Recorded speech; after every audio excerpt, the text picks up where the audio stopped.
Ini kalau kita mau sedikit berpikir ya, sedikit mencerna. Kalau tidak ya ikut guru aja. Kata guru saya senang saja gitu. Kata guru saya harus nerima aja gitu. Kata guru saya harus pasrah saja gitu. Ya itu lebih enak sebenarnya. Tapi kalau mau berpikir ya seperti itu pikirannya. Dan itu boleh, silahkan mau berpikir boleh. Pokoknya ujung-ujungnya kita akan mengatakan ini yang paling hebat, ini yang paling sempurna. Karena ini semua adalah dari Allah Subhanahu wa ta'ala, keluar dari Allah Subhanahu wa ta'ala. Ya cobalah dengan hati yang terbuka. Ya Allah, ayo bareng-bareng ya, jadikan hati ini tempat menyenangimu, tempat memujimu, tempat memandang keindahanmu. Jangan jadikan hati ini tempat meragukan keagunganmu, meragukan kasih sayangmu, meragukan kedekatanmu. Itu dengan terbuka kita ngomong sama Allah gitu. Ya. Nah selanjutnya ada dinamakan hakul basirah. Hakul basirah bagaimana? Hakul basirah, hakul basirah itu ya hatinya para wali-wali Allah. Kalau wali-wali Allah nggak peduli apapun, ya, karena hakul basirah yushiduka wujudahu la ada maka wala wujudaka. Hakul basirah itu nggak mau, ya, memandang, melirik selain Allah, nggak mau. Ya udah Allah semua sudah, apapun ya Allah sudah. Dia tenggelam dalam lautan tauhid.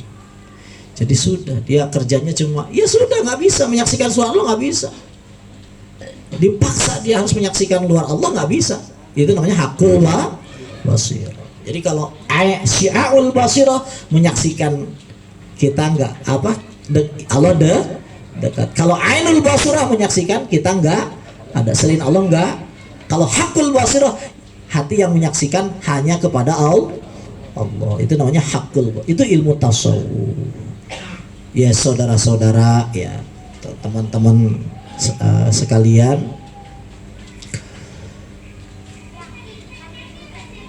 betapa repotnya hati yang ya, meragukan Allah, dan betapa bahagianya hati yang yakin kepada Allah.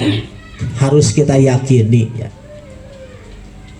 sehebat apapun kita, pencapaian apapun yang sudah kita dapat ya, prestis apapun yang kita peroleh, kalau kita tidak yakin kepada Allah, kalau kita tidak mendekat kepada Allah, sebenarnya kita tidak mendapat apa-apa. Saya ulangi, prestis apapun yang kita dapat ya, harta sebanyak apapun yang kita peroleh ya, kemuliaan seperti apapun ya, yang sedang kita miliki saat ini, itu sebenarnya tidak ada apa-apa kalau hati kita tidak diisi dengan keyakinan kepada Allah. Jadi jangan terlalu semangat mengejar selain Allah dan Allah dilupakan. Kenapa? Karena pada faktanya nggak ada apapun kecuali Allah. Dan kita tidak kembali kecuali kepada Allah. Kita disiapkan itu hanya untuk Allah. Saya ulangi, kita dibuat itu hanya untuk Allah. Ya ibna Adam, wahai putra-putra Adam, putra-putri Adam, kata Allah begitu. Khalaqtuka li azli. Aku menciptakan kamu semua ini untukku. Artinya untuk itu, untuk menyaksikan keagunganku, untuk berbakti kepada aku, untuk selalu memandang aku, untuk selalu memuji aku, untuk selalu menyebut-nyebut aku, untuk selalu pasrah kepada aku, untuk selalu yakin kepada aku. Wa khalaqtu, itu ya, ghairaka li azli, dan aku ciptakan selainmu untukmu. Kata Allah begitu. Jadi ilmu-ilmu seperti ini sebenarnya ilmu yang paling pokok. Sebenarnya nggak ada masalah. Kayak COVID, kerepotan, ekonomi, sebenarnya nggak ada itu masalah, tuh nggak ada. Satu-satunya masalah adalah ya, kita nggak kembali ke Allah Subhanahu, kita kurang yakin kepada Allah Subhanahu. Karena sebenarnya kita kita ini kalau ngikuti masalah, kita diciptakan untuk masalah yang serius. Kapan itu masalah serius? Kita belum lahir aja oleh Allah sudah dibilangin, idza waqa'atil waqi'ah la yasali waq'atiha kadhib, atau kullu nafsin dha'iqatul maut, atau disebut di Al-Quran wal tapatis saku bis. Itu udah masalah semua. Kita nanti ada hari kiamat, itu masalah bukan?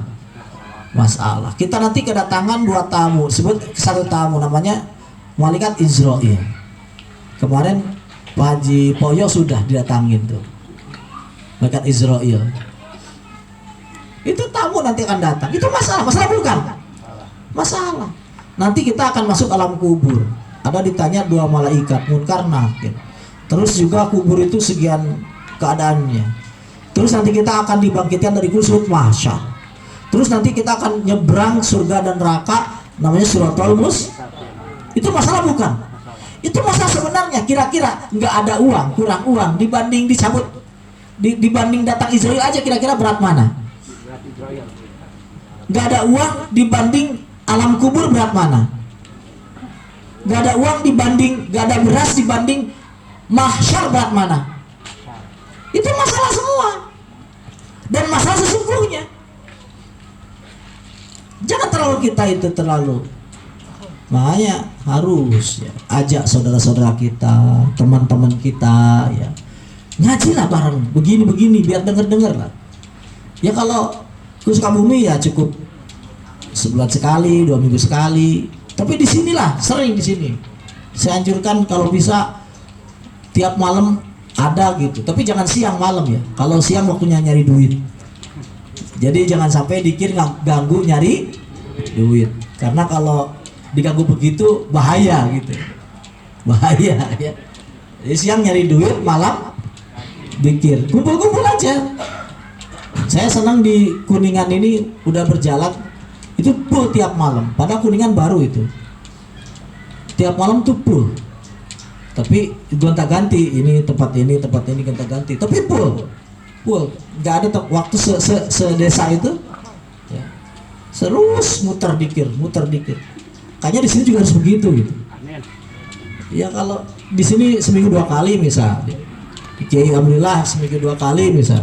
Di Saung seminggu 2 kali. Tapi kalau Saung udah tiap malam ya. Saung tiap malam. Ya alhamdulillah terus begitu. Karena hanya dengan seperti itu hati kita bisa terbuka. Ya kita bahas-bahas, boleh bahas, nanya-nanya ya. Ke Ustaz Hasbi, Ustaz alhamdulillah ya boleh nanya-nanya gimana. Boleh. Kalau ada masalah apa-apa nanya-nanya gitu. Ya biar kita sama-sama bareng-bareng ya. Bareng-bareng kepada Allah. Bareng-bareng kepada Allah. Ini harus diproses. Karena hati ini memang kalau kurang dengar nasihat gitu, ya, kurang zikir itu keras hati. Jadi hati itu harus banyak diisi. Harus banyak diingatkan hati. Yang jelas ya, nggak ada apapun yang Allah minta ya, yang Allah haruskan kepada kita kecuali kita kembali kepada Allah. Kecuali kita iman kepada, yakin kepada, itu sama aja. Balik Allah, iman sama Allah, yakin. Emang itu yang harus dikejar. Kalau ekonomi gimana ekonomi? Ya kalau ekonomi ini ya gunanya hanya itu sebenarnya, hanya untuk nopang ya. Nopang iman. Kalau nggak ada ekonomi, iman bisa repot. Ya mau iman sama mau imin juga begitu ya. Kalau nggak ada ekonomi, repot. Jadi ekonomi itu harus, nggak bisa enggak. Soalnya begini, iman itu ibarat pohon.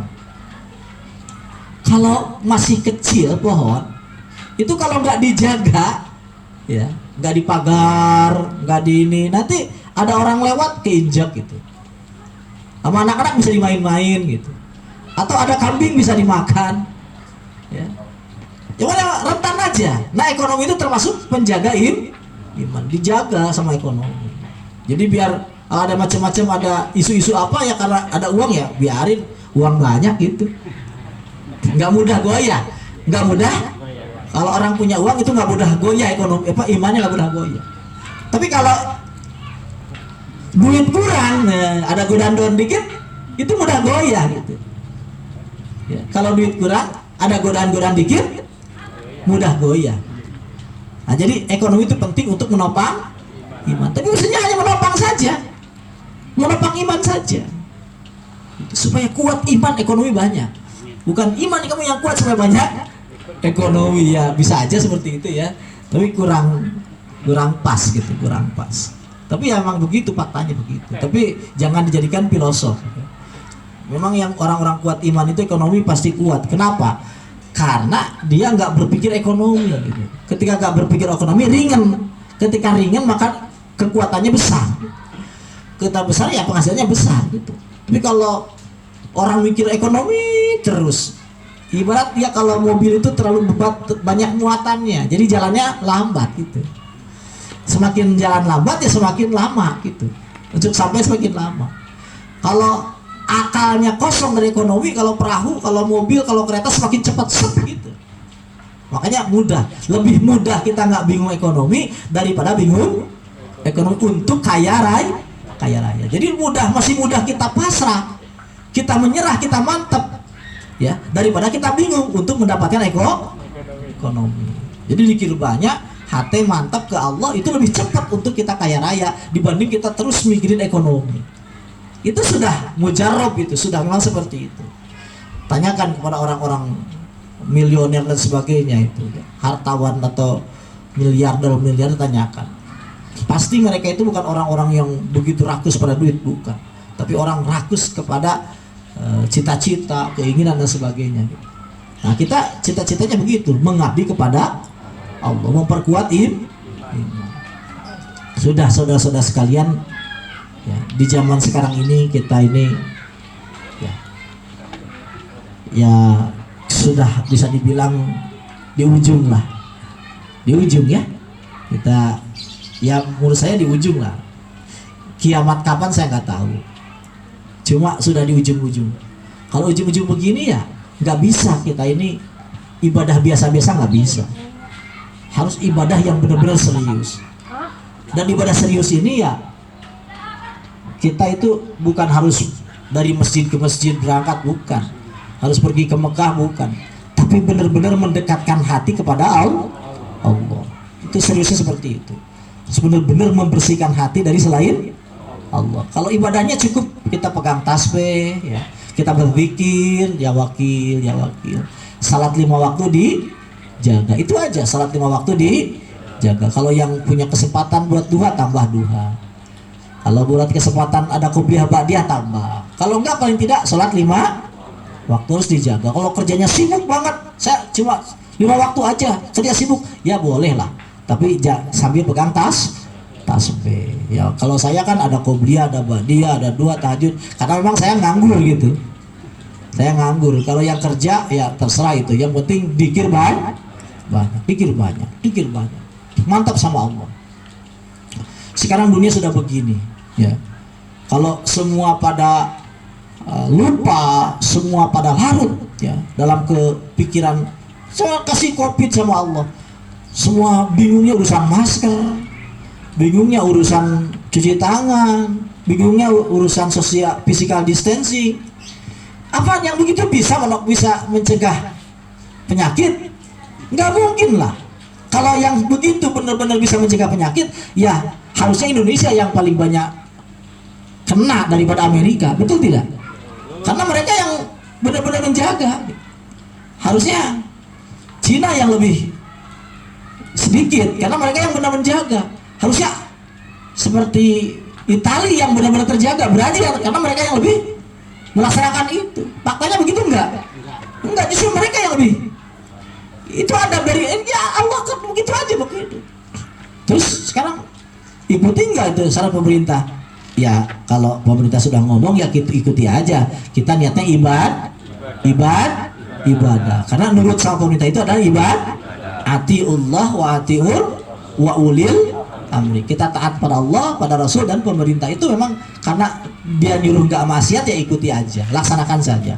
Tapi kalau hati bingung urusan itu, mantapnya sama itu, namanya hati yang nggak iman gitu.